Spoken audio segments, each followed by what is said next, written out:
سلامونه جوړ تازه امرود خو به مو خوړلي ډېره خوندوره میوه ده سره او سپین کېږي خو راځئ چې څنګه یې قلمه وکړو مطلب هغه واړه واړه بوټي او امرود پکې نو لومړی به یو کټر راواخلئ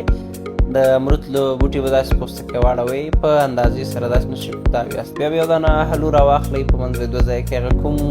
سپینه ساحه چې ده هغه به یې خالي کړئ تر څو له د هغې لرګي داسې تاو شي داسې ویل د غاښونو ډکې پې کېغوستل تر څو هغه پرې بند راشي او بیا ورپسې دغه د پیپسي ګیلاس دی دا یې دوه ځایه کړه بیا یې په دغه ټای باندې چې دی دې باندې وتړه او یو اندازه خټه یې پکې ورکېږده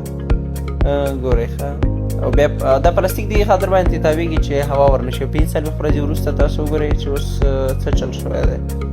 15 څلوېښت ورځې وروسته نو بیا د چا خبره ریښې کړي دي او ګورئ دا مطلب که نه چې هغه کوم بوټی دی هغه تیار میوې ته جوړ و دوی په دې طریقې باندې وکړه تر څو په وړې ګلدانۍ کې میوې وکړي او دغه یې